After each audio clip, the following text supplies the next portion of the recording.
Sexual reproduction means fusion of a germ cells or a sex cells.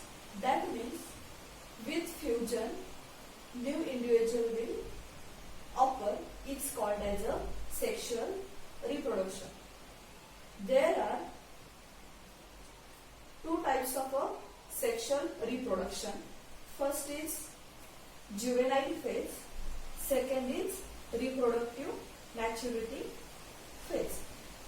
So, juvenile phase means it includes physical growth and cannot reproduce sexually in this phase.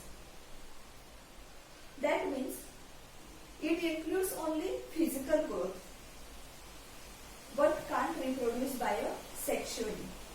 Another is the reproductive maturity phase.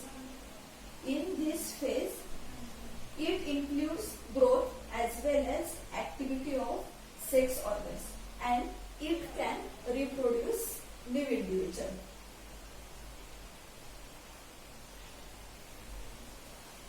So, in the animals, there are three phases of a reproduction. That is a pre-fertilization, fertilization and post-fertilization. Pre-fertilization means gametogenesis and gamete formation. In this phase, gametes are formed and they fused. Second is the fertilization, fusion of male and female gametes. And post-fertilization means formation of a zygote and embryogenesis. So, we will study the human reproduction. Human reproduction, there are two types of a human reproduction. First is the male reproductive system and second is the female reproductive system. So, basically, humans are sexually reproducing animals. So, it involves various steps such as a gametogenesis, insemination, internal fertilization, zygote formation and embryogenesis. First of all, there are primary sex organs and that are sperms and eggs and as well as testes and ovaries also present, but they are secondary sex organs. Testes are present in the male reproductive system or in a males and ovary are present in a females. We will see the male reproductive system.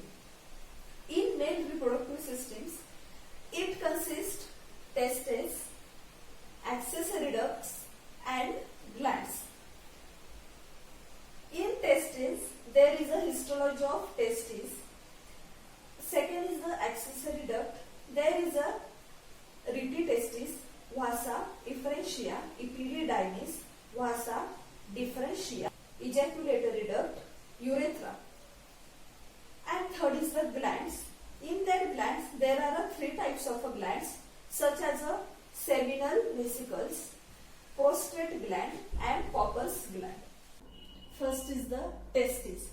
Testis is the present in a pair which is present at the lower abdominal cavity and it is located into a pouch called as a scrotum. In the early stage, when the testis develop in an abdominal cavity and it goes on scrotal sac, it's called as a inguinal canal. Histology of a testis. You can see here, this is the diagram of a testis. In the diagram of a testis, you can see the circular structures. In that, you can see the cuboidal structures, small cuboidal structures as well as a large cuboidal structures. First is the tunica albuginea. It is the outer covering of a testis. Beneath of tunica albuginea, there is another covering called as a tunica vaginalis, and inner covering called as a tunica vasculosa. So each tunica albuginea divided into 200 to 300 lobules. Seminiferous tubules are cuboidal in a shape, so it is called as a seminiferous tubules. And you can see here there is a large cell. This is called as a Sertoli cell. At the top of the Sertoli cell, you can see the sperm bundle. That is a lots of sperms are attached at the top of a Sertoli. You can see here germinal epithelium. That is, this germinal epithelium further undergoes for a gametogenesis and to form a spermatozoa. Gametogenesis means they forms gametes. So it is called as a gametogenesis. And these Sertoli cells provides nutrition to the sperm. This is the function of the Sertoli cell. And interstitial cell, it is also called as a Leydig cells, which is lie between the seminiferous tubules. It secretes the male hormone such as a androgen and testosterone. You can see here there is a diagram of a male reproductive system, and there is a various parts which is present on the male reproductive system, and these all parts are accessory ducts. So in the accessory ducts consist rete testis, vasa efferentia, vasa deferens, epididymis, ejaculatory duct, and urethra. So first we will see the rete testis. You can see here seminiferous tubules create a network-like structure or a group. This is called as a rete testis. Second is the epididymis. You can see here this structure is called as a epididymis. Actually it is a highly coiled structure or a highly coiled tube, and sperms undergo in a maturation, as well as in the epididymis sperms are stored for a short time, and this epididymis divided into three parts: higher part, middle part, and here is the lower part. So higher part is called as a caput epididymis, middle part is called as a corpus epididymis, and lower part is called as a coda epididymis.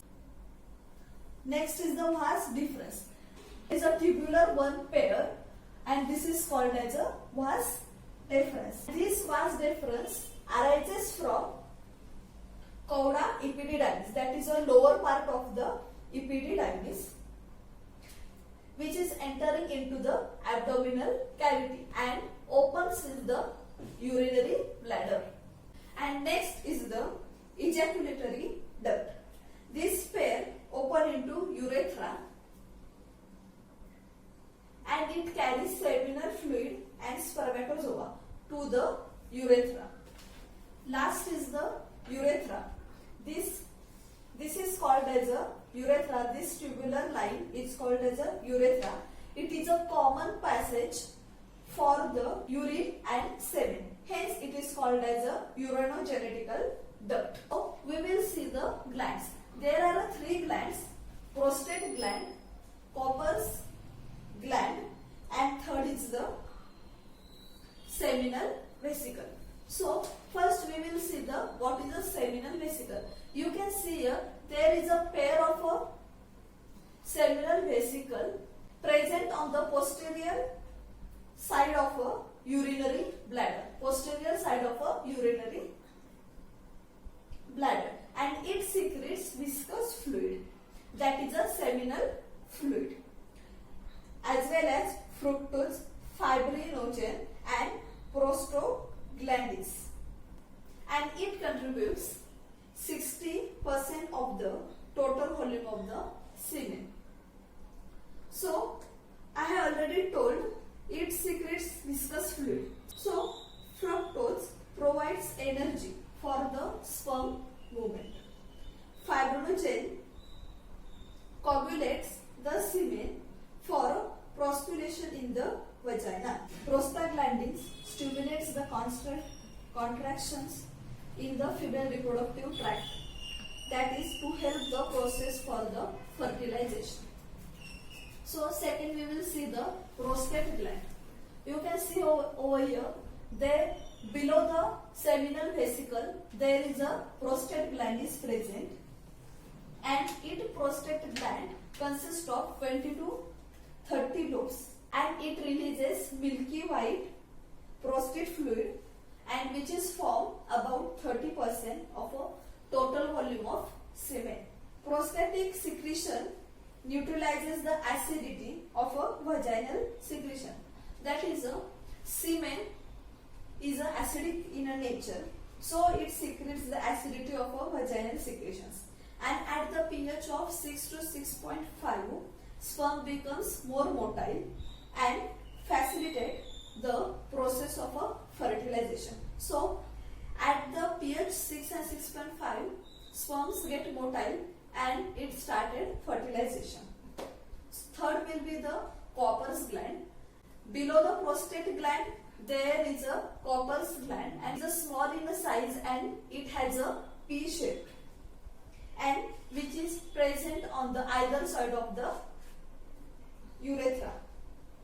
And this gland secretes the alkaline as well as viscous like fluid, and which is act as a lubricant during copulation.